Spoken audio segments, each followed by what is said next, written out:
एक नया काला अध्याय जुड़ गया है और यह काला अध्याय लाल डायरी से संबंधित है। वो लाल डायरी जो पिछले कई दिनों से चर्चा बनी हुई थी और जिसको लेकर आपने देखा कि विधानसभा के अंदर फिजिकल मैन हैंडलिंग तक हुई और अब उस लाल डायरी के काले पन्ने भी एक एक करके सामने आने लगे हैं। अभी जो उसके कुछ अंश सामने आए हैं उससे कांग्रेस के अंदर और कांग्रेस की सरकार के द्वारा राजस्थान क्रिकेट एसोसिएशन और इस ढंग की चीजों के साथ पैसे के लेन देन की बातें भी सामने आ रही हैं। और अब इसमें इस लाल डायरी में तो राजस्थान के मुख्यमंत्री जी के लाल के भी कारनामे सामने आ रहे हैं।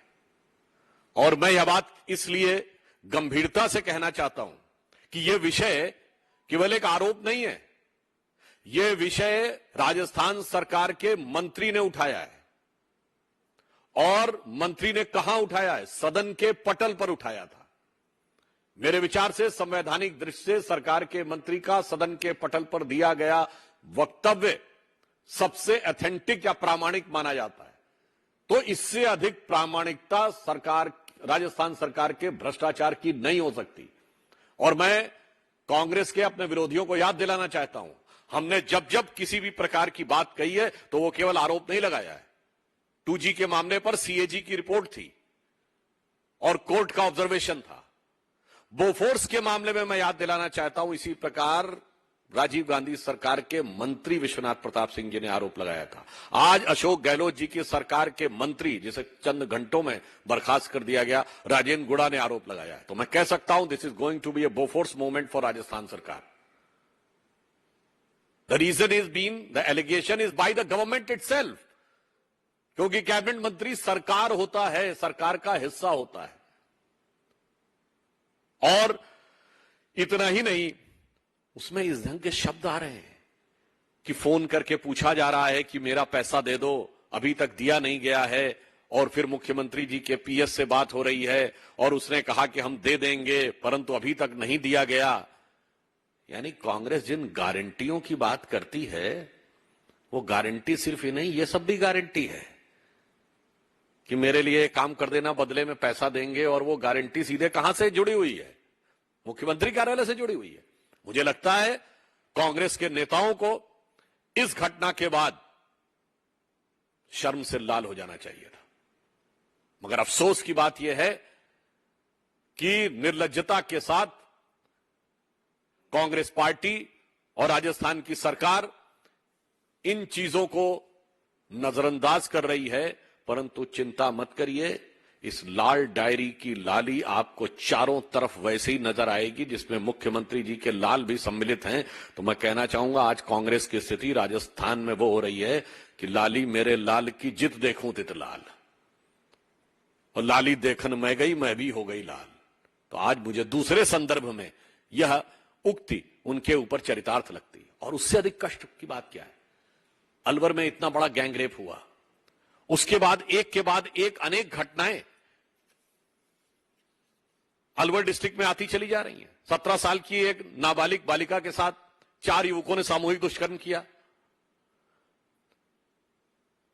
19 से 21 साल के बीच के आरोपियों ने एक और बालिका के साथ सामूहिक दुष्कर्म किया। अनेक स्थानों के ऊपर कभी कभी यह भी शक होता है कि आरोपियों के ऊपर प्रभावी कार्रवाई किसी इसी कारण से तो नहीं हो रही कि उनको लगता है कि उसका कोई वोट से संबंध है। अभी कल की घटना है कि भीलवाड़ा में एक बच्ची के साथ दुष्कर्म करके उसको जला दिया गया। और यदि प्रतिदिन का हिसाब देखें तो 15 से 20 घटनाएं इस प्रकार की राजस्थान में होती चली आ रही हैं। और इससे अधिक क्या कहा जाए कि उनकी स्वयं की विधायिका यह कह चुकी हैं कि राजस्थान में वो अपने को सुरक्षित महसूस नहीं करती। यदि आपके सरकार का मंत्री भ्रष्टाचार की बात कहता है, आपकी विधायिका असुरक्षित महसूस करती है और इस ढंग के दुष्कर्म राजस्थान में हो रहे हैं, तो मुझे लगता है कि आप जितना भी बचने की कोशिश करें, परंतु राजस्थान की जनता उस चीज को बहुत गौर से देख रही है। और अब वह पीड़ा का पारावार समाप्त होता हुआ नजर आ रहा है। धन्यवाद। राजस्थान में अब लालदाई का मामला सामने आया है। पहले कांग्रेस के अंदर अंतरकलह भी सामने आती रही। बीजेपी ने जयपुर में एक बड़ा आंदोलन भी किया है। तो हम देख रहे हैं कि राजस्थान के मुख्यमंत्री तो कोई जवाब दे नहीं रहे राजनीति को लेकर। इसीलिए यह सवाल कांग्रेस के नेतृत्व से है कि इतनी बड़ी घटना के बाद भी कांग्रेस पार्टी को जवाब क्यों नहीं दे रही है।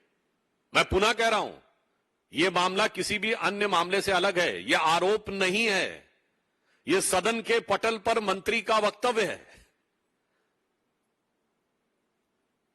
तो यह स्थिति गुणात्मक दृष्टि से बिल्कुल अलग है।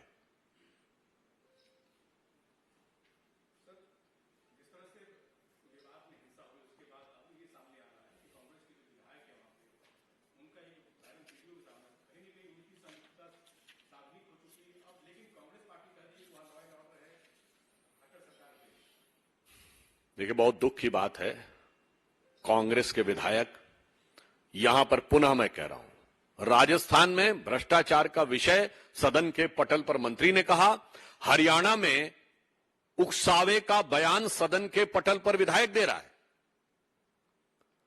उनके जो वाक्य हैं उसे मैं यहां पर रिपीट नहीं करना चाहता, वो सीधे हिंसा को उकसाने वाले।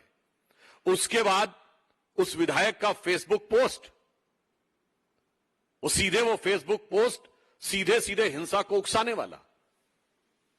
इसलिए यह बात और गहरी शंका उत्पन्न करती है कि यह हिंसा एक लार्जर कॉन्स्पिरेसी का हिस्सा थी जो जांच के बाद बाहर आएगी। एक और तथ्य है जो संभवतः आप लोगों के संज्ञान में हो, यह सोशल मीडिया के माध्यम से समाज में कटुता उत्पन्न करने के जो प्रयास हो रहे थे, उसके लिए हरियाणा सरकार का साइबर सेल बहुत एक्टिव था और पिछले कुछ दिनों में करीब 65 से 70 लोगों को अरेस्ट भी किया गया था।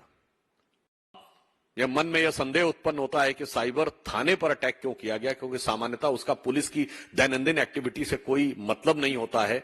सामान्यतः वहां से कोई प्रतिरोधात्मक कार्रवाई भी नहीं होती है, न वहां से कोई यह कह सकता है कि उसके ऊपर लाठी डंडे चले।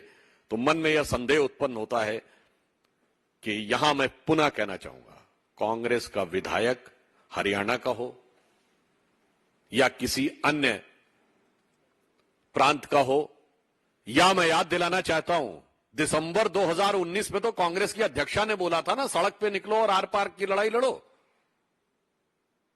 तो मुझे लगता है कि कांग्रेस के विधायक या जो हरियाणा में है वो उसी कांग्रेस के शीर्ष नेतृत्व के वह निर्देश को जो उन्होंने उस समय में दिया था, शायद उसी को आगे बढ़ाते हुए नजर आ रहे हैं। इसलिए हरियाणा की यह हिंसा कांग्रेस पार्टी के ऊपर और बड़ा प्रश्न चिन्ह लगा रही है।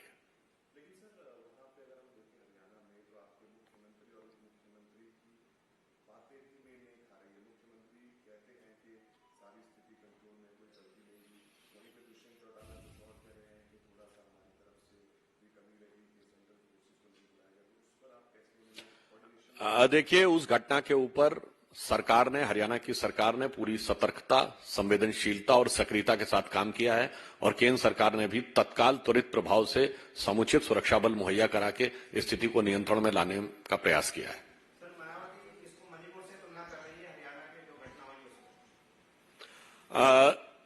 यहां पर हरियाणा में पहला सवाल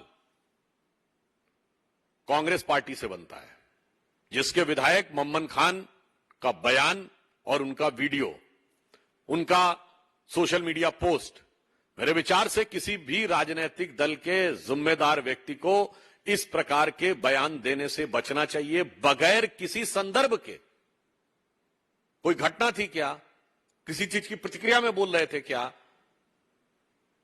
तो ये उकसावे वाले बयान देने से बचना चाहिए था। परंतु आज मैं ये साफ कहना चाहूंगा कि हरियाणा और राजस्थान दोनों में भ्रष्टाचार और हिंसा, इन दोनों को लेकर कांग्रेस पार्टी को जवाब देना चाहिए। और कहीं ना कहीं दिखाई पड़ रहा है कि भ्रष्टाचार और हिंसा ये इस पार्टी का या इनके इस गठबंधन का एक सहज स्वाभाविक चरित्र नजर आ रहा है। और मैं पुनः ये बात रीएम्फेसाइज करता हूं, दोनों बातें सदन के पटल पे हुई हैं, तो कांग्रेस पार्टी डिनाई नहीं कर सकती है। यह आरोप नहीं है, यह उनके विधायक और मंत्री का फ्लोर ऑफ द हाउस पे दिया गया बयान है। तो फ्लोर ऑफ द हाउस के दिए गए बयान की पूरी नैतिक जिम्मेदारी उस पार्टी की बनती है या उस सरकार की बनती है जिस सरकार का वो मंत्री है, और उस पार्टी की बनती है जिस पार्टी की वो विधायक है। धन्यवाद।